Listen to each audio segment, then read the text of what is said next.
Sanskrit class 6 अध्याय 1 chapter 1 Sanskrit. वंदना को कंठस्थ करना है, लर्न करना है, याद करना है। वंदना इस प्रकार है। ओम अग्ने नय सुप्ताराये अस्मानिश्वानि देव वयुनानि विद्वान योध्य स्मः जुहुहुराणमेनो भूयिष्ठां ते नमः उक्तिं विधेम। कराग्रे वस्ते लक्ष्मी करमध्ये सरस्वती करमूले तु गोविंदाः प्रभाते कर दर्शनम। आई एम रिपीटिंग अगेन, मैं दोबारा इसको बोल रही हूँ। कराग्रे वस्ते लक्ष्मी करमध्ये सरस्वती करमूले तु गोविंदाः प्रभाते कर दर्शनम। अग्नि के समान पाप कर्मों कल्मशों को भस्मसात करने वाले, जीवन चेतना देने वाले, अखिल विश्व को प्रकाशित करने वाले हे परमेश्वर, हम सभी आपकी बारंबार वंदना करते हैं। तो वंदना का अर्थ है अग्नि के समान पाप कर्मों कल्मशों को भस्मसात करने वाले, जीवन चेतना देने वाले, अखिल विश्व को प्रकाशित करने वाले हे परमेश्वर, हम सभी आपकी बारंबार वंदना करते हैं। हाथ के अग्रभाग में लक्ष्मी निवास करती है, हाथ के मध्य भाग में सरस्वती निवास करती है, हाथ के मूल भाग में गोविंद ईश्वर निवास करते हैं। इसलिए प्रभात में हाथ का दर्शन करना चाहिए। आई एम रिपीटिंग, मैं दोबारा बोल रही हूँ। हाथ के अग्रभाग में लक्ष्मी निवास करती है, हाथ के मध्य भाग में सरस्वती निवास करती है, हाथ के मूल भाग में गोविंद ईश्वर निवास करते हैं। इसलिए प्रभात में हाथ का दर्शन करना चाहिए। ये वंदना का अनुवाद है और इस वंदना को हमें कंठस्थ करना है, लर्न करना है, याद करना है। अब बात करते हैं वर्ड यानी लेटर के बारे में। सार्थक उच्चरित ध्वनियों को, लिखित रूप चिन्हों को वर्ण कहते हैं। आई एम रिपीटिंग, मैं दोबारा बोल रही हूँ। वर्ण मीन्स लेटर। सार्थक उच्चरित ध्वनियों को, लिखित रूप चिन्हों को वर्ण कहते हैं। वर्ण भाषा की सबसे छोटी इकाई होते हैं। वर्ण भाषा की सबसे छोटी इकाई होते हैं। वर्णों के व्यवस्थित समूह को वर्णमाला कहते हैं। वर्णमाला किसे कहते हैं? वर्णों के व्यवस्थित समूह को वर्णमाला कहते हैं। संस्कृत देवनागरी लिपि में लिखी जाती है। संस्कृत किस में लिखी जाती है? संस्कृत देवनागरी लिपि में लिखी जाती है। संस्कृत वर्णमाला में कुल 46 यानी कि 46 वर्ण हैं। संस्कृत वर्णमाला में कुल कितने वर्ण हैं? कुल कितने अल्फ़ाबेट हैं? संस्कृत वर्णमाला में कुल 46 वर्ण हैं।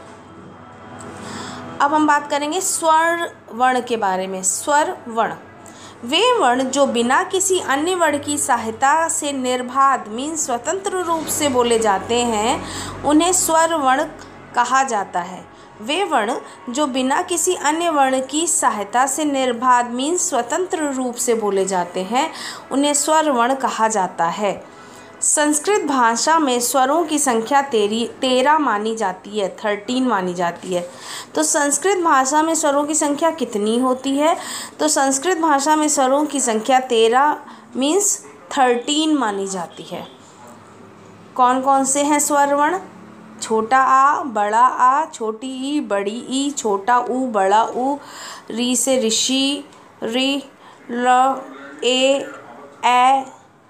ओ। आई एम रिपीटिंग, दोबारा बोल रही हूँ। छोटा आ, बड़ा आ, छोटी ई, बड़ी ई, छोटा उ, बड़ा ऊ, री, रि, र, ए, बड़ा ए, छोटा ओ। अब इसमें जो का है इसका पहला वो है ह्रस्व स्वर वर्ण। जिन स्वरों को बोलने में एक मात्रा का समय लगता है उन्हें ह्रस्व स्वर कहते हैं। किसे कहते हैं ह्रस्व स्वर वर्ण? जिन स्वरों को बोलने में एक मात्रा का समय लगता है उसे ह्रस्व स्वर कहते हैं। यथा मीन्स एग्जाम्पल, छोटा आ, छोटी ई, छोटा उ, रि, ल। तो एग्जाम्पल क्या है हसु स्वरवर्ण के, छोटा आ, ई, छोटा उ, री, ल। अब बात करते हैं दूसरा इसका जो खा है भाग, वो है दीर्घ स्वरवर्ण। तो स्वरवर्ण के हसु स्वरवर्ण, दीर्घ स्वरवर्ण और संयुक्त स्वरवर्ण 3 प्रकार होते हैं। तो दीर्घ स्वरवर्ण क्या होते हैं? जिन स्वरों को बोलने में 2 मात्रा का समय लगता है उन्हें दीर्घ स्वर कहते हैं। जिन स्वरों को बोलने में 2 मात्रा का समय लगता है उन्हें दीर्घ स्वर कहते हैं। यथा मीन्स एग्जाम्पल, बड़ा आ, बड़ी ई, बड़ा ऊ, री। एग्जाम्पल क्या है? बड़ा आ, बड़ी ई, ऊ, री, ये दीर्घ स्वरवर्ण है। और तीसरा है संयुक्त स्वरवर्ण। वे स्वर जो 2 स्वरों के संयोग से बनते हैं उन्हें संयुक्त यानी मिक्स स्वरवर्ण कहते हैं। संयुक्त स्वरवर्ण किसको कहते हैं? वे स्वर जो 2 स्वरों के संयोजन से बनते हैं उन्हें संयुक्त स्वरवर्ण कहते हैं। यथा मीन्स एग्जाम्पल,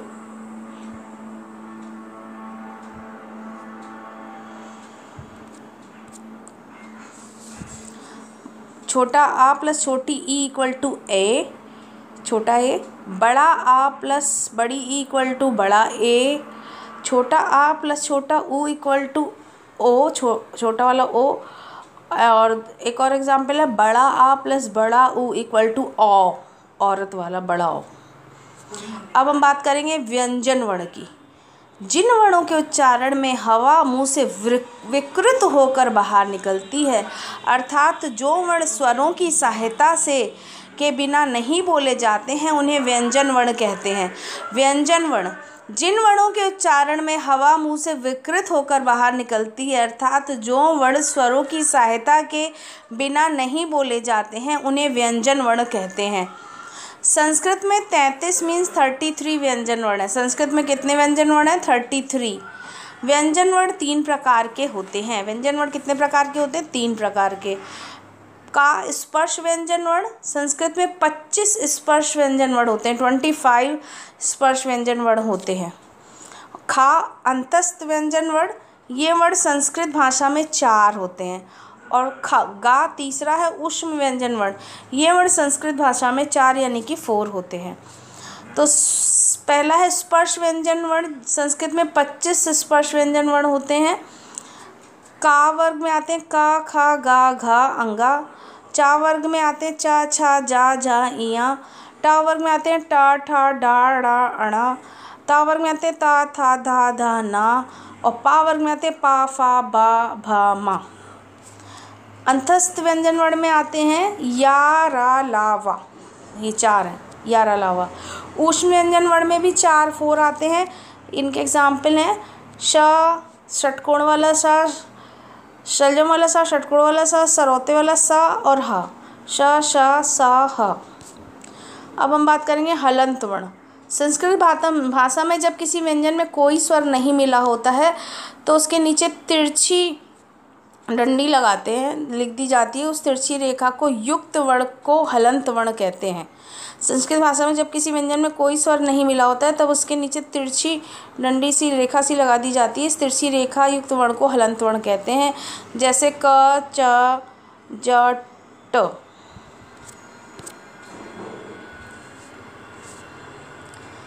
संयुक्त व्यंजन वर्ण, संयुक्त संस्कृत भाषा में जब 2 व्यंजनों को मिलाकर नया वर्ण बनाया जाता है तो उसे संयुक्त व्यंजन वर्ण कहते हैं।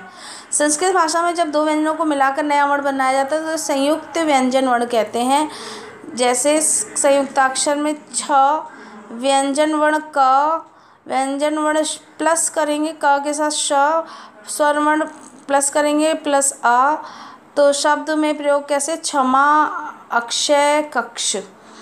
दूसरा है त्रा कैसे बना है? ता में नीचे हलंत लगाओ प्लस रा में नीचे हलंत लगाओ प्लस छोटा आ। और इस शब्दों में प्रयोग कैसे करेंगे? त्रयाः पत्रम शत्रु। तीसरा जो है संयुक्ताक्षर वो है ज्ञा। ज्ञा कैसे बनता है? जा में नीचे हलंत लगाओ प्लस इया में नीचे हलंत लगाओ प्लस आ, छोटा आ। शब्दों में कैसे प्रयोग करेंगे? ज्ञान, अज्ञान, यज्ञ। उसके बाद अगला संयुक्ताक्षर है श्र।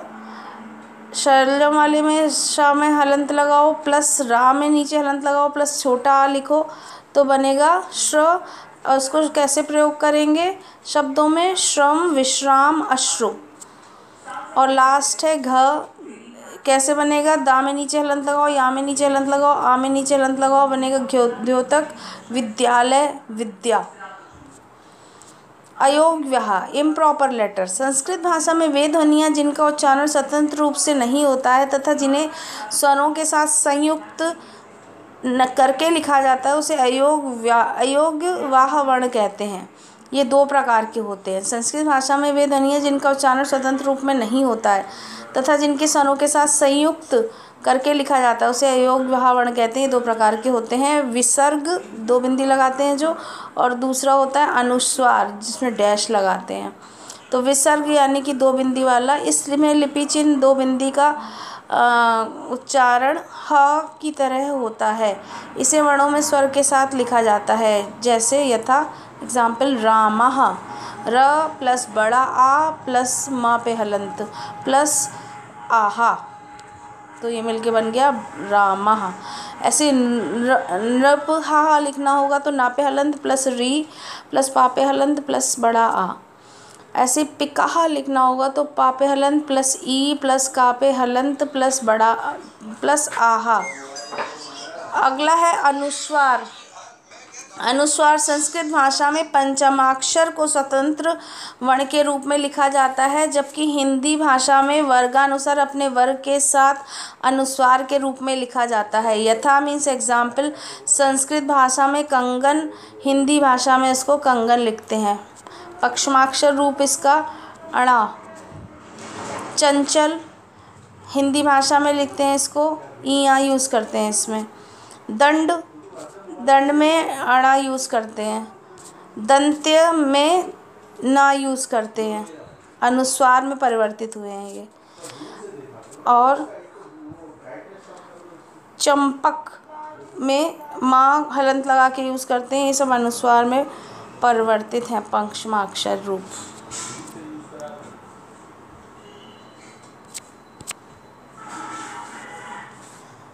तो जैसे कि छठा, निम्नलिखित शब्दों में वर्ण अलग अलग करके लिखिए। बालक, तो इसमें आपको अलग अलग करके लिखना है।